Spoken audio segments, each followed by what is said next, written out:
All right, ladies and gentlemen, we are going to shift gears just a little bit. We're still remaining in the same unit, Unit 2, Networks of Exchange. But in our previous lectures, we talked about the various trade networks that exist, the Silk Road, the Trans-Saharan trade, the Indian Ocean Exchange, and we very much looked at the causes of those particular trade routes. Today, we're going to be looking at the effects, specifically on Europe, because that is going to lead us into our next units on Unit 3 and then on Unit 4 as well. In fact, we'll actually bring up some themes and topics that are present in Unit 5 as well. So let's go ahead and get started by looking at our essential questions. What are the various causes of international trading networks? We're not really going to look at that too much today, but we are going to look at the effects of large trading networks, specifically the social, technological, and cultural effects. We'll get to those environmental effects in our next lecture on the bubonic plague. By the end of this class period, you're going to use a primary source. I'm going to give you a document, and you are going to have to write a context and thesis paragraph and support it with a claim. Our test for Unit 2 is going to be a DBQ. You're going to be given 7 documents. You're going to have to use those 7 documents to create context, create thesis, and create claims that you can support with evidence. So in our next few classes, we're going to continue practicing that in order to adequately prepare you for that portion of the exam. Let's go ahead and look at our quote of the day today. It says, iron rusts from disuse. Water loses its purity from stagnation or from like staying still. Even so does inaction sap the vigor of the mind. And that is from Leonardo da Vinci. What we're going to see in this lecture is that more and more people are going to start using their minds. And we're going to talk about the way that people viewed society prior to the Renaissance. And then we'll talk about how the European Renaissance started to change that and what the profound long term impacts of that kind of mental shift are. Let's go ahead and look at our context here. There's a couple things we need to remember here. First off, what is the Renaissance? Well, the Renaissance, as we call it, specifically is happening in Europe, which is why I sometimes call it the European Renaissance in order to differentiate it from any sort of other Renaissance, although most people just say the Renaissance and we kind of know what we're talking about there. What is it a rebirth of? Because that's what the word Renaissance means. It means rebirth. Well, it's a rebirth of Greek and Roman writings and culture.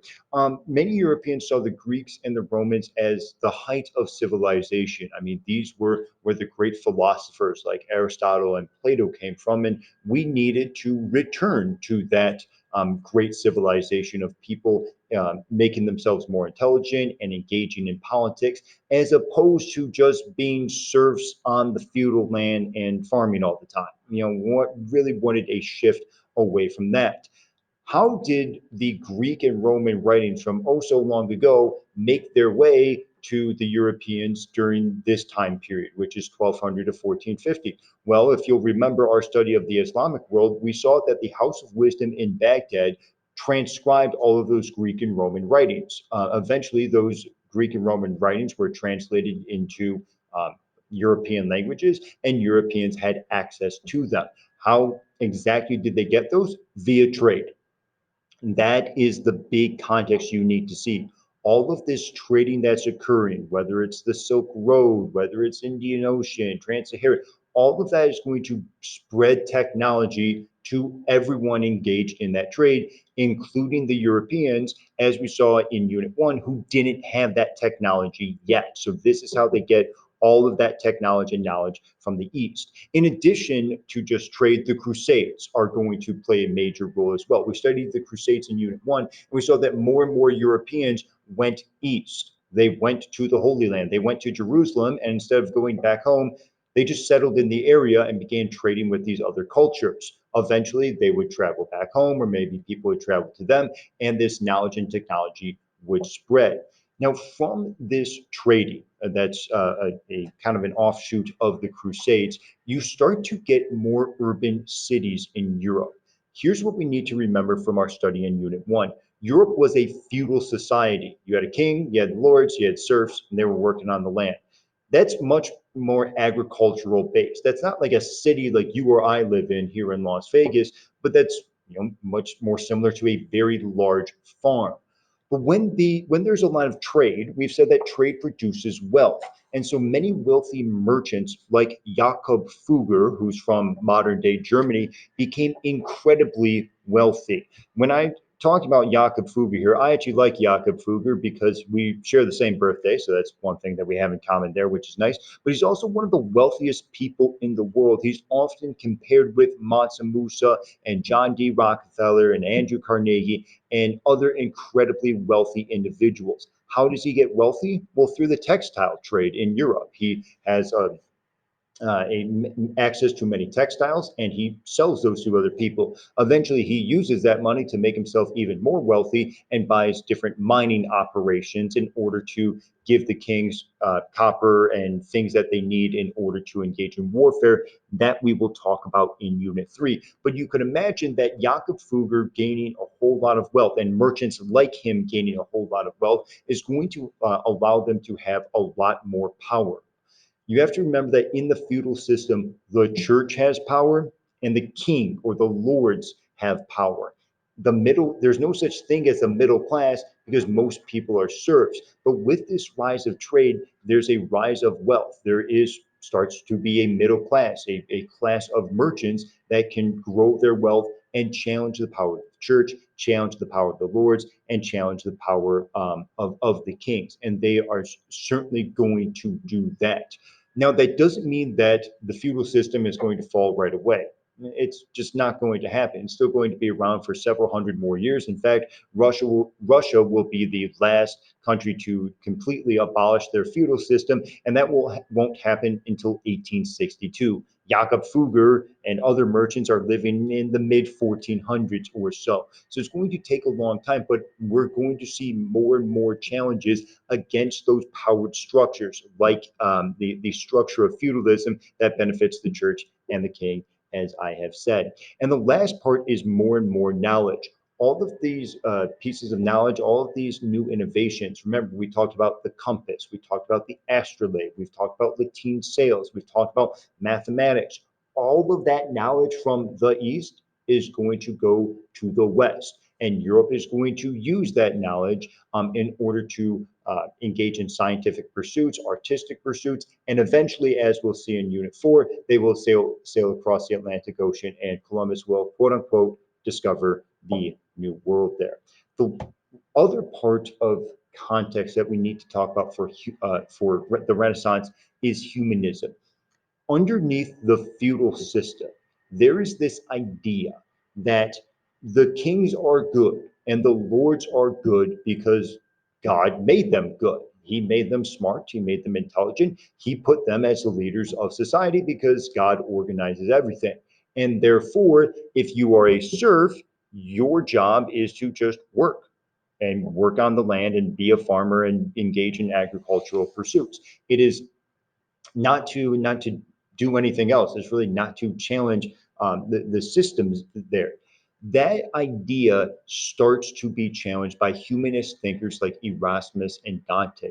What they believe is very similar to what we believe as Americans today, that you can improve yourself through education, that the emphasis shouldn't be placed on what God can do for you, but what you can do for yourself.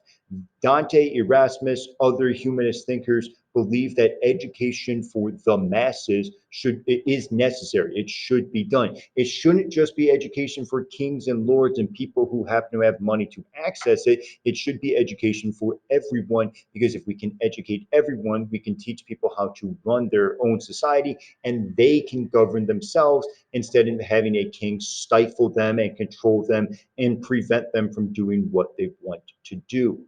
That type of thinking starts to become much more commonplace during the Renaissance. And you can start to see how that would challenge the prevailing idea that kings and lords and other people in the feudal system want to keep. Kings and lords want to keep the serfs stupid, for the lack of a better term.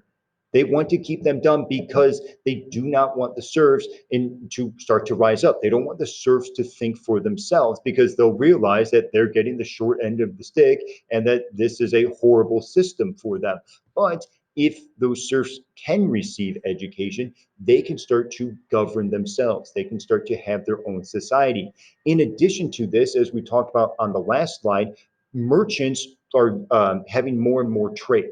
And because they're having more and more trade, more urban centers develop. Remember, we talked about that on the Silk Road. With trade came cities like Kashgar, who formed because of trade. So that same thing is happening in Europe. There's these bigger cities, and more serfs are moving away from the feudal system and into these urban areas in order to partake in all of the trade that's going on, in order to produce textiles, in order to get out of the feudal system in some way.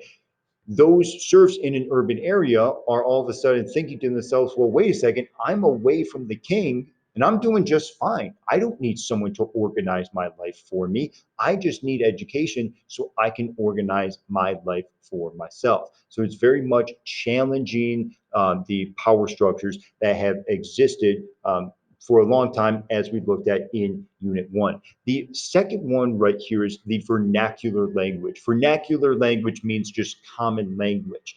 The church held power over the serfs and over a majority of the population because everything was done in Latin. The Bible was printed in Latin and only printed in Latin, not the language of the people. So, for example, if you are a German serf, you speak German.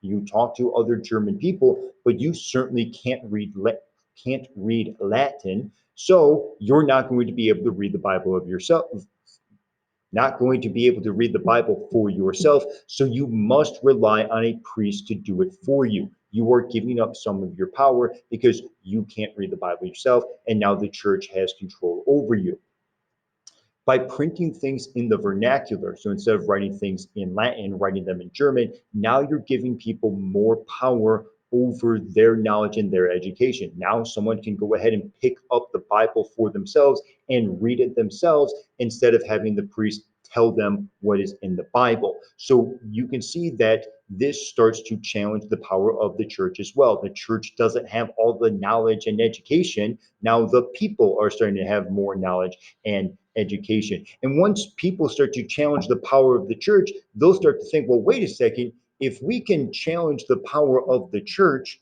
what's stopping us from challenging the power of kings and lords? What's stopping us from having a discussion about why that man should be king? I mean, why should he be king?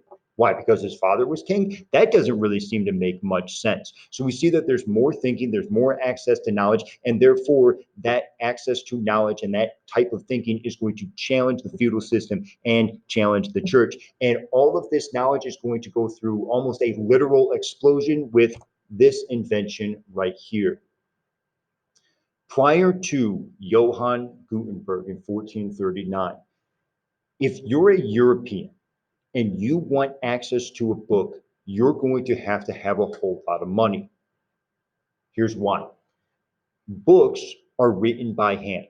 And so let's take the most popular book at the time, the Bible. And so if a monk wanted to sell books in order to raise a little more money for himself, he would have to write the entire Bible by hand and then bind it and make it to a book. And then he would have another copy of the Bible. If he wanted to make another one, he would have to open up the Bible and copy by hand again. That takes a whole lot of time to do. And because it takes a whole lot of time to make those books are going to cost a whole lot of money. So who has access to those books? Well, people who have access to money, namely the church, and namely not the serfs. So the serfs have no way in order to educate themselves until this individual creates the printing press. Now, when we say invents the printing press, we already know that China had the printing press for an incredibly long time, well before the Europeans. But we're going to say for the Europeans, Johann Gutenberg is the inventor of the printing press. This changes everything because what happens is now people have more access to knowledge than ever before. This is the equivalent of the internet being created. You guys are fairly young, so you don't know a world prior to the internet. But prior to the internet, if you wanted to know something, you had to like go to the library and like go find a book in order to figure it out. It's actually really, really difficult to figure things out. I mean, one thing that I use the internet for is whenever I'm watching movies and I see an actor, I'm like, oh, I kind of remember that actor. I totally forgot what his name is though, and I know he's in a different movie. I can go ahead and just Google that. I can go on Google. I'm like, this movie, this actor. Oh yeah, that's that guy right there. That's Christopher Walken or whatever. Yeah, you couldn't do that in the '90s. You just didn't have access to that type of knowledge. So if you saw an actor on the screen and you like kind of sort of recognize them and you're like, what's that guy's name again? You just have to like shrug your shoulders. So like, well, I guess I'll just never know. That was life prior to Google, and that was more limited knowledge for the people. With the printing press, the people had limited knowledge because they couldn't read. Now they can. The printing press is a very simple idea.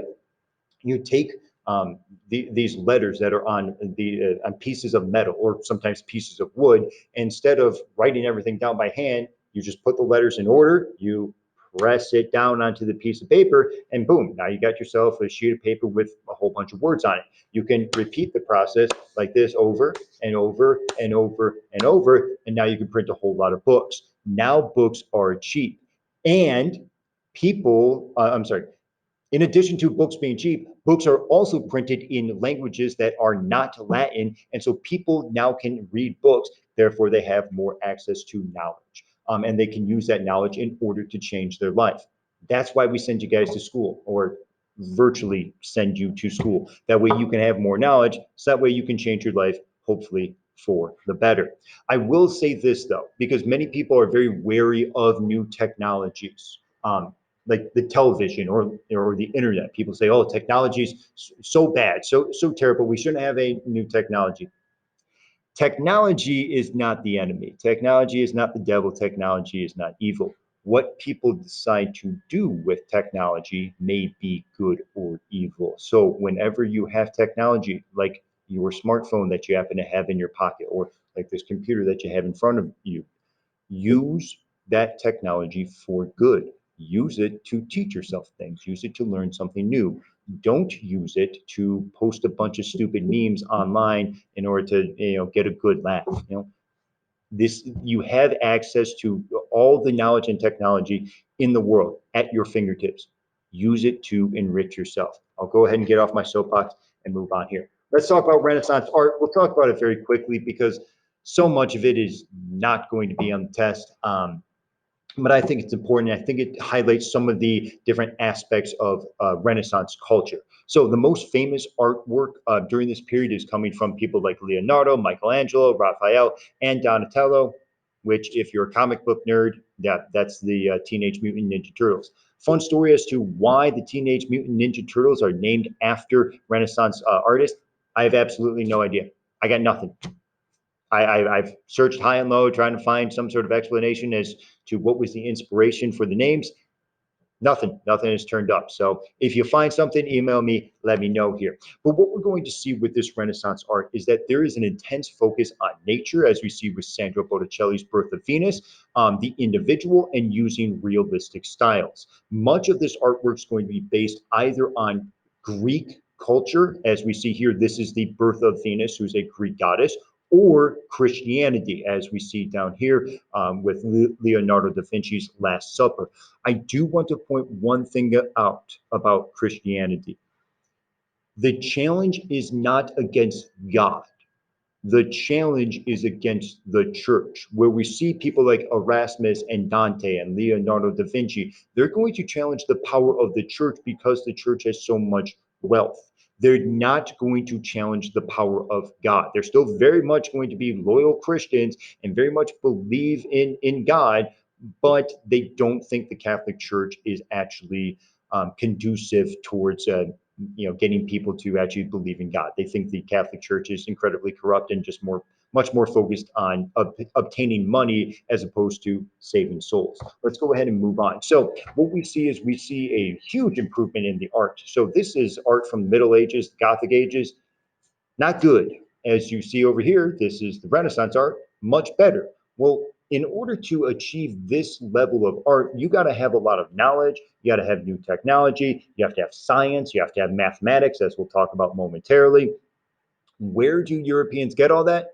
They get it via trade from the East, from the House of Wisdom in Baghdad, from China as well.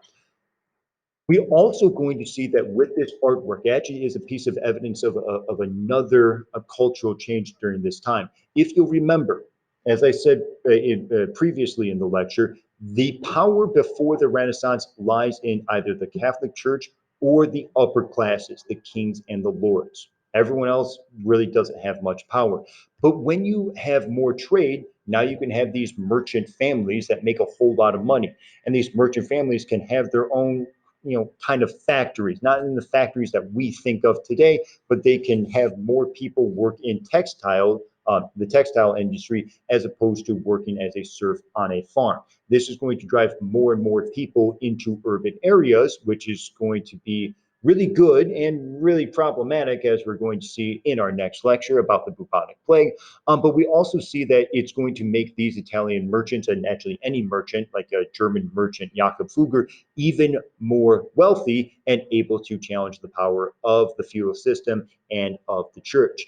I will say this about the Italian merchants. As you see, the Italian merchants all like having their faces painted here. There are many older people, maybe like my generation, maybe a little older than my generation, who kind of look at the younger generation and see all their snappy chats and their Instagrammies, and all the photos you guys make of yourself, and they say, "Well, look at this generation. They're so obsessed with themselves. All they do is take a bunch of pictures of their face."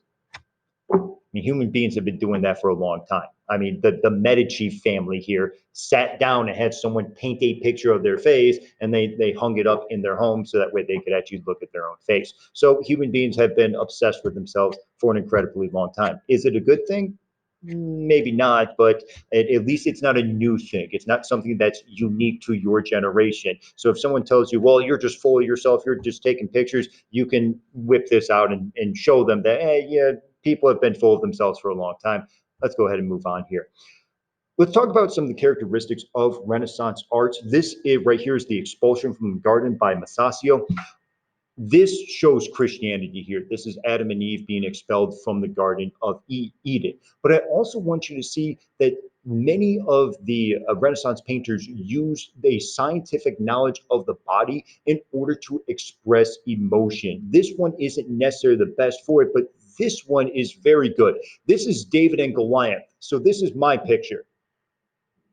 Let me rephrase that. I did not paint this picture. I took a picture of the painting. I don't want you to think that I am this good. I can hardly draw a stick figure. This is from the Louvre. This is in Paris.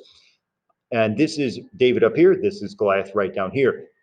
Yes, it shows Christianity elements, which is obviously a very important part of European culture during the Renaissance, but you can also see the anger that David has. I mean, look at the way his muscles tense up as he's holding the dagger right up there, ready to cut off Goliath's head. Look at the way Goliath turns his body. It's clear that he's in anguish and pain as David is ready to strike and kill him. Where that comes from, it doesn't come from nowhere. It's not just the Renaissance artist said, well, I'll just try my best to make something. Well, no, particular Renaissance artist studied human beings. He studied how muscles work under human beings' skin. He studied how would someone's foot look, or how would their calf look if they twisted their body this way or that way? How would the muscles in their arms bulge out if they're putting all their weight on it like that. So what we see is that there's a scientific revolution starting to happen. We're going to talk more about science closer to the end of our lecture, because I believe it's a good way to cap off many of the major themes that I'm bringing up in this Renaissance lecture. We also see that in Renaissance art, there's perspective. So this is the School of Athens by Raphael. This is the one that's on my canvas as well. It's the one on the homepage. And the reason I put it on my canvas is you have a group of philosophers all talking to one another, all speaking with one another, with this idea that people should discuss things in order to enrich everyone. Well, that's what I believe AP World History should be about as well. As you've seen in our synchronous learning sessions, I don't normally talk that much. You guys are the ones discussing. You guys are the ones sharing your ideas. Why? Because that's how people learn. So we see Raphael uses perspective. We see that way back here, it's smaller to represent that it's further away. We see up here, things are bigger to represent that they're closer. This is seen most evidently in the Last Supper. What we see here is, yeah, we have our Last Supper, we have our Christian theme. This is by Leonardo da Vinci, but we see all the squares on the side wall here. See, they follow that line. They are mathematically aligned and in proportion and in the correct perspective in order to make this painting accurate. We see even the lines on the ceiling. They follow this particular line. This isn't just Leonardo da Vinci coming up with things on his own, saying, well, I'll just try my best to give it some perspective. He's using math to create the correct perspective, to bring out Jesus front and center here, and to push the background to the actual background instead of having it in the foreground. What's important for us isn't the artistic elements here. This, unfortunately, is not like an AP art history class or anything like that. But what's important for us is to realize that Leonardo da Vinci gets all of this knowledge about how to use math via trade.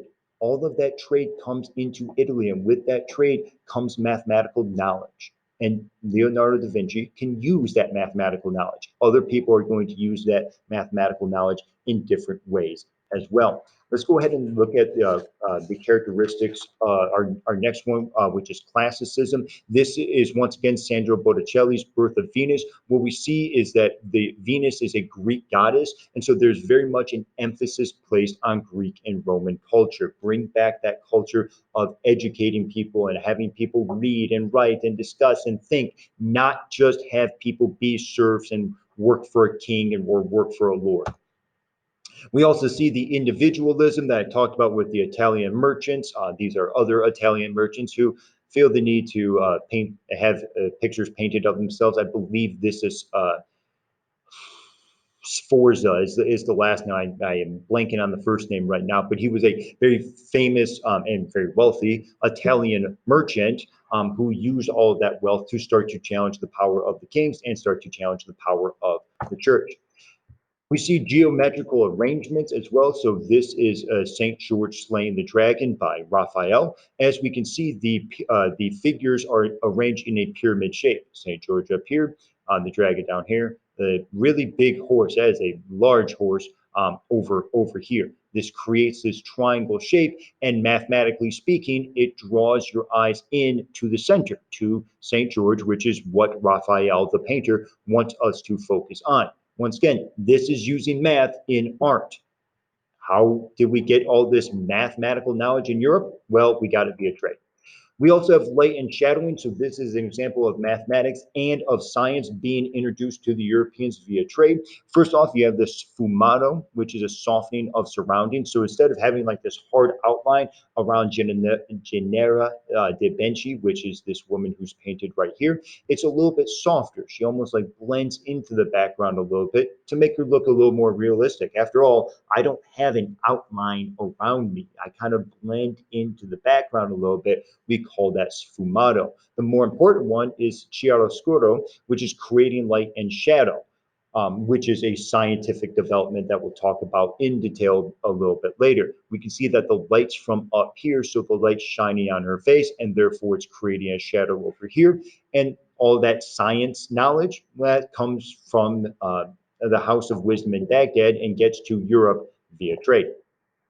We see the Christianity elements. This is Michelangelo's painting in the Sistine Chapel, and this is Raphael's painting as well. And then we see the statue of David by Michelangelo and the different statue of David, the not so famous statue of David by Donatello, showing once again the Christian elements of the Renaissance. I've now showed you artwork from all of the Teenage Mutant Ninja Turtles namesakes there, with that last one by Donatello. So you've at least been introduced to some very good Renaissance art. Let's talk about Leonardo da Vinci. Leonardo da Vinci, he has all this science and these scientific discoveries: light, anatomy, botany, the study of plants, geology, the study of rocks, cartography, the study of maps, hydrodynamics, astronomy. Where does all of this come from? Once again, It all comes from trade. Leonardo da Vinci is absolutely no one. He's a nobody from nowhere if trade did not exist. If trade did not exist, that knowledge and technology never gets to Italy. Leonardo da Vinci is never exposed to it. But because he is exposed to all this, and because he is born after the invention of the printing press, he has access to all of this knowledge, all of this technology, and he can use it to move his society forward, which is a major aspect of the Renaissance. It's going to push Europe from being these small, decentralized societies who are behind their Chinese and Middle Eastern counterparts and push them up to and eventually ahead of the other other nations in the world. And we're going to talk about that a lot more and the effects of that in Unit 4 as we see Europeans sail across the Atlantic Ocean. One thing I do want to point out is that Leonardo da Vinci spent a lot of time working on inventions associated with warfare. First of all, he came up with a giant crossbow, and he had siege warfare. He had ideas for all of these other things, like scuba gear. Like obviously, he could not invent scuba gear, but he came up with the idea of scuba gear. What we see here, because I especially want to focus on the warfare aspect, is that war is going to change in Europe because of trade. Wars, like we saw with the Hundred Year War, are kind of those old classical styles of war where men line up and they kind of charge at one another, and you almost have spears and try to stab one another.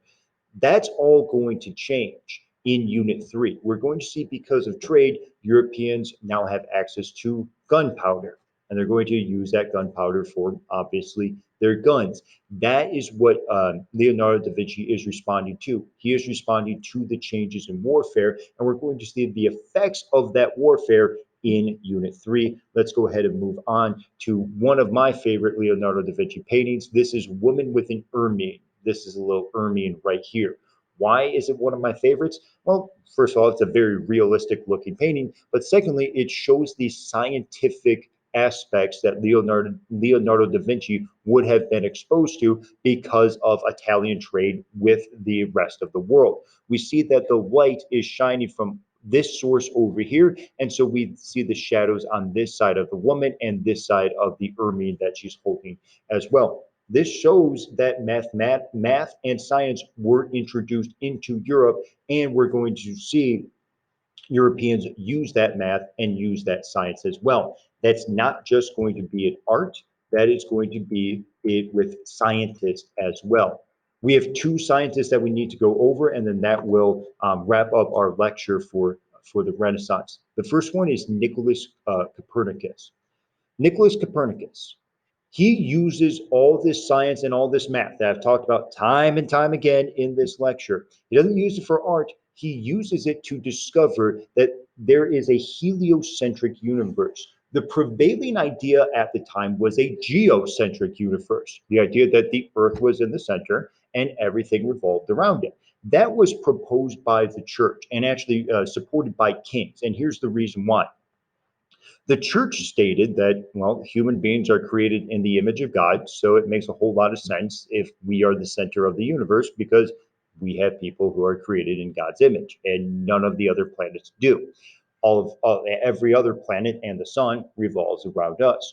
This led to this idea that there is a hierarchy in the universe, that there's this hierarchy of stars, that at the center is the most important, and that's the church, and everyone else or every other planet revolves around the earth in their spot, and they're supposed to do their duty and their job, and they're supposed to be in their place. Kings took this idea and they said, just as the universe is ordered by God, God came in and ordered all of it, put us at the center, and made all the planets surround us and go around us. God put me, the king, in charge of all of you. I am the center. You are supposed to revolve around me and do what I tell you to do. So that was one way that kings and lords tried to justify their use of feudalism, as we looked at in Unit 1. So Copernicus offers this idea of a heliocentric universe. He looks out into the sky. He actually just uses his naked eye. There's no telescopes yet. We'll talk about telescopes in just a second. And he looks at the planets in the sky and he says, There's no way this makes any sense. He's doing the mathematical equations. He's trying to figure out, he says, it's mathematically impossible for the earth to be at the center of the universe. Now, you would think that he would get a lot more brushback from the church. The church would push back a lot on him. But fortunately or unfortunately for Nicholas Copernicus, he dies in 1543. What we're going to see in our next unit is that in 1545, so decidedly after Nicholas Copernicus's death, the church has the Council of Trent, in which they are going to fight back against anyone who challenges them. And we've seen a lot of people start to challenge the church in this lecture. So they're going to fight back against anyone who challenges them. Copernicus won't be around, so he's really not getting any sort of pushback from the church. The guy who will get a lot of pushback, Galileo Galilei, as we see here. He is born after 1545, so the church is in their counter-Reformation form, and they are going to be pushing back against anyone who challenges them. Galileo Galilei invents the telescope. Technically, he doesn't invent the telescope, but the first telescope was so primitive and so horrible, and Galileo then took it and made it quite literally, I think, 1,000 times better when it comes to magnification. So we label Galileo Galilei as the inventor of the telescope, because he's the one that actually came up with a useful telescope instead of something that had some mirrors and some lenses on it and kind of made things look a little bit bigger, I guess. So Galileo Galilei uses the mathematical information from Nicholas Copernicus and Tycho Brahe and Johannes Kepler and all of these other individuals that we really don't have time to talk about, and says, yeah, we live in a heliocentric universe. There is absolutely no way, it is mathematically impossible for the Earth to be at the center of the universe. The sun, Helio, is at the center of the universe, and every planet, including Earth, revolves around it. This upsets the church greatly. This is going to challenge everything the church has been teaching. And if the church is wrong about a geocentric universe, after all, if Galileo can say, hey, church, you were wrong, other people are going to look at the church and say, what else are you wrong about? What else have you gotten wrong? I mean, if you got this is a big thing that you got wrong. If you didn't realize the earth isn't the center of the universe. So is what you're teaching us, is what you're telling us in mass the correct thing? And so you can start to see like how this could be bad, how Galileo Galilei challenging the power of the church could lead others to challenge the power of the church. And the church can't have that. Remember, the church's power lies in the fact that people believe in the church. People don't believe in the church is going to lose all of its power. But even the kings and the lords start to challenge Galileo as well, because if Galileo is saying that the church is wrong, other people are going to say, well, wait, if the church is wrong, can the kings be wrong? Can the lords be wrong? And the kings and the lords are just like the church. The only reason they have power is because people think they have power. Once people start to challenge the power of the lords and kings, that power is going to go away. So eventually, Galileo Galilei is forced by the church to renounce his views. Galileo will say, I do not actually believe in all these things that I wrote down. Truthfully, he does. He does believe that the universe is a heliocentric universe. He just doesn't want the church to quite literally kill him for giving off these heretical ideas. He will spend the remainder of his life under house arrest. Now, what I want you to see, especially with the Renaissance here, is all of the challenges to the prevailing social order. We saw merchants challenge the order. People like Jakob Fugger challenged the social order by having a whole lot of money. All of a sudden, he could challenge the power of the church, because he could say, you know what, you people, you serfs, come into the city, work for me, give me money. I'll give you money, and you can use that money to trade and make yourself more wealthy. When people are trading and using that money in order to make themselves wealthy, they're not giving money to the church, which is going to obviously challenge the power of the church. But he also challenges the power of kings and lords by saying, look, I'm the one who can organize people. I can get people to work in my little textile factories. I can get people to work in the mines. I can get people in these urban areas and away from these agricultural feudal areas. So that's a challenge to the power of the kings that they're going to have to respond to, as we're going to see in Unit 3. We see number 2, the humanists start to challenge the power of the kings and of the church. The humanists start to say, well, we should be educating everyone. Everyone should have some sort of education because that is the best way to run society. If we have an educated society, we can have a democracy or a republic, just like the Greeks and the Romans did. And we said that Greeks and Romans are the height of civilization, and that's a really, really good thing. We want that. That challenges the power of the kings and the lords, but also challenges the power of the church, because the church has a whole lot of power because the serfs can't read Latin. If they can now read in their vernacular language, they can interpret the Bible however they want to. And they can say, wait, I think the church's interpretation of the Bible is incorrect. And they can challenge the power of the church.